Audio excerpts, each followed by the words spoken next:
beautiful introduction. Me and Miss Mills have been hanging out for a while since the national meeting in Orlando, where she bossed me around, escorted me, I'm sorry, to where I was supposed to be. Still gonna walk in front of and it seems that we forged a connection and have remained in contact. She's an extraordinary young lady, and I know that you all are proud of her as you're proud of her.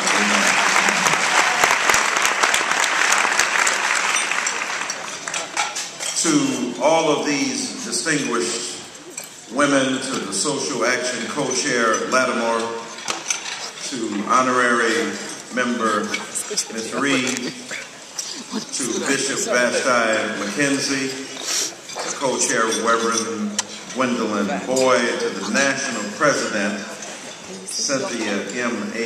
Butler McIntyre, and to this extraordinary executive committee, and to you, my brothers and sisters, ladies and ladies, and a couple of fellas, to all the wait staff people out here, to the folk in the hallway and in the bathroom, to you, my brothers and sisters, good afternoon. Good afternoon.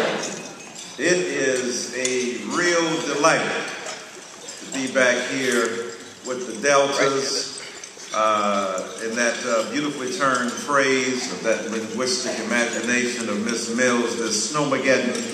I was here, I thought there were going to be 6 sisters last year when I showed up in the snow, and it was like 150 women. I was like, the Deltas just don't play. And I just got in from Dallas at a sacred ritual and service there. I think Bishop Vashti McKenzie blessed me, so I think I'm in good shape there. Reverend Boyd anointed me, but clearly did not anoint the Steelers. And that's, I'm sorry, you know that's why, you know what, you know why too, all right? You know why, black, Yes. oh, and yellow. I mean, we ain't that used to it. I'm sorry that when I see a black man who's a coach, I'm just saying, I ain't that used to it. Plus, he don't get no love that he deserves. He's like, what, 40-some years old, Omar Epps' brother?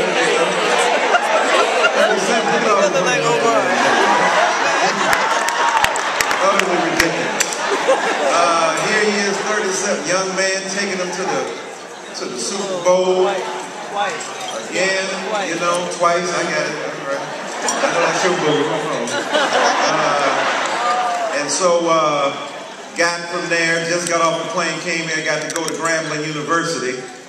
But I was not going to miss all these highly intelligent, purposcacious, profoundly inspirational, is that an insult? damn so fine black women here.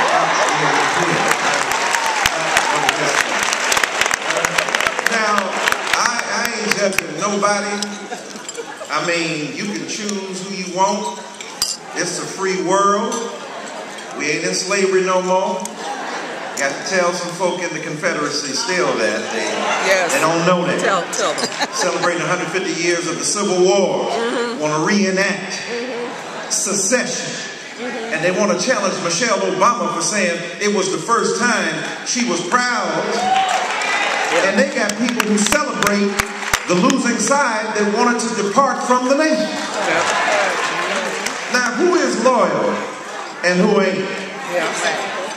And so, you free, you can choose who you want, you know, especially within a heterosexual vein, but even in a heterosexist vein or in a homosexual vein.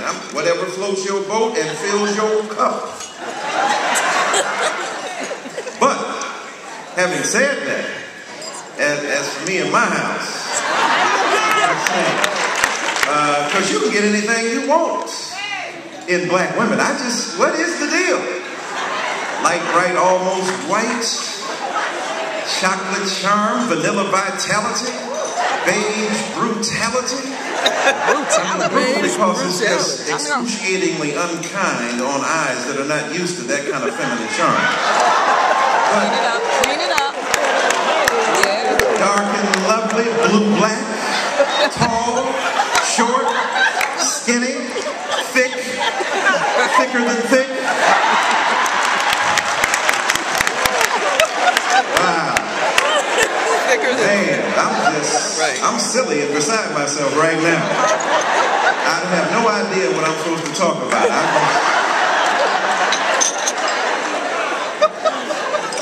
So many deltas I know, and a few of which I can speak about publicly. And I'm just telling the truth. But what's interesting is I got so many, Dr. Julianne Malvo, my dear friend at Bennett College, doing a brilliant job doing her thing. Dean Bradley Jones, Dean of the School of Engineering at Princeton, young, beautiful, brilliant black woman. Bishop over here. I said, man, if I knew she was going to be here, I ain't even got to show up. All that preaching power, that rhetorical ferocity.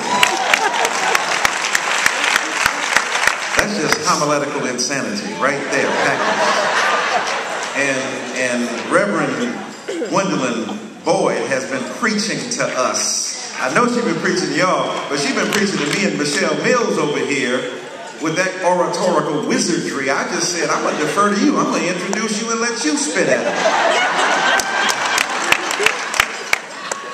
But since I might come back again sometime if I say something decent, I'm going to go on and speak for myself because the Deltas might invite me back. Yes. And it's always an honor and a privilege. And your great, great national president over here, she is such a vibrant and vital woman.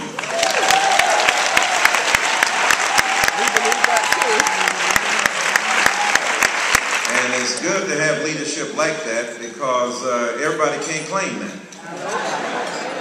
Everybody can't claim that. And to have the kind of leadership you have in this organization, this sorority, this tremendous gathering of women, my dear friend, the Honorable Congresswoman Fudge, representing, taking care of business.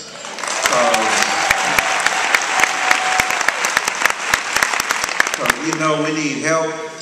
On the political front, they think one black man in public housing going to solve the issue.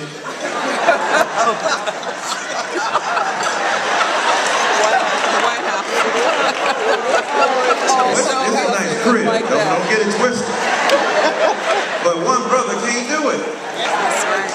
One brother can't do it. They got him on lockdown anyhow. He can't even talk up for us. I'm just saying. I love him. I was partying with him 2 weeks ago. He said, man, I don't want to take no more pictures. I just want to get my party on. I wish that kind of brother could show up in public. I wish they would let that kind of unadulterated blackness. But America just ain't ready. They want watered down, pared down, milk toast-ish. Right? That's what most of us have to do. And I understand that. I'm just a crazy Negro myself, though. I did not get the memo. So even despite going on to these Ivy League schools, I'm just a Negro from Detroit. I got the freedom to do that. President ain't. I understand that. And we got to help the president because these folk are after him like crazy. I'm glad y'all got the petition going. This repeal, they want to repeal anything. Repeal your fatal ignorance. Repeal the crackerocracy.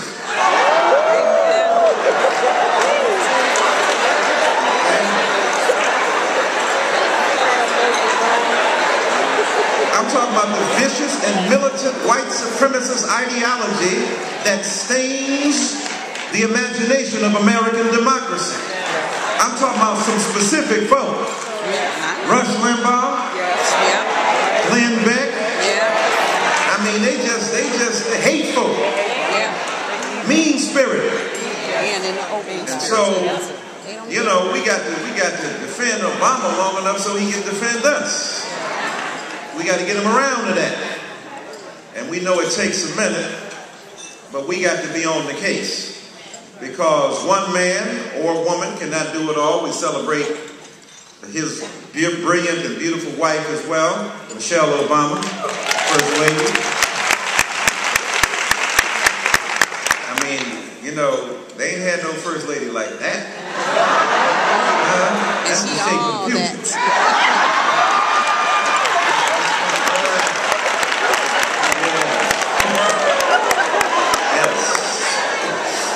Shape of the future. Right. Acknowledge that. Get rid of them bold patterns. Right? That are slack. And that suppress what God gave naturally. That people are trying to get injections. Y'all, I'm just saying. Right? Y'all just born with it.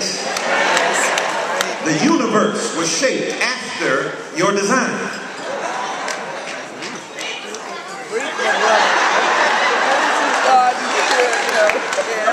But let me get on to the lesson here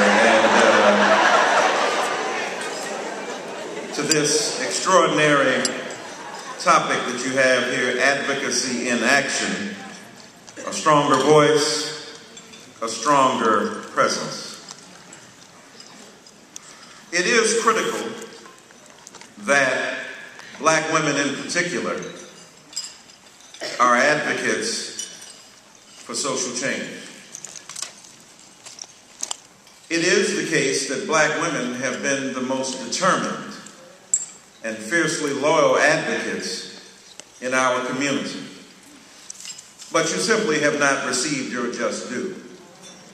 A new book by a white female historian at Wayne State University, At the Dark End of the Street, talks about the fact that it was the rape of black women that truly inspired the activism of black women across the South, and in particular, even in, Reverend Boyd, Montgomery, Alabama.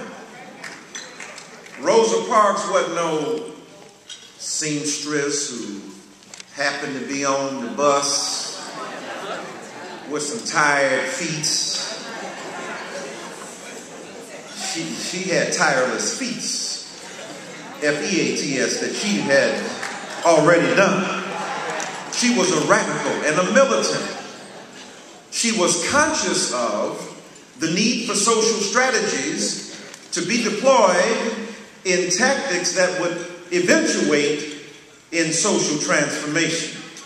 She didn't just happen to be on no bus and her feet was tired and she got inspired. I don't know nothing about no marches. And then got up and then the men took over. Dr. King came in. No, it wasn't like that. Black women had been strategically intervening in their behalf for decades, trying to resist the wanton disregard of black female identity and respect for the dignity of black female life.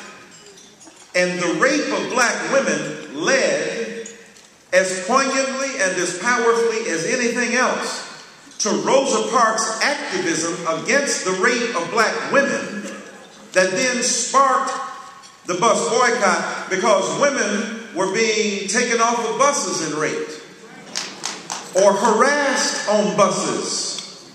Paid your money in the front, got off the bus would often take off and leave you behind. Or the men who would have their way with black women. And isn't it interesting that they be talking about our leaders, mostly men and women, now increasingly included, and trying to suggest certain moral flaws.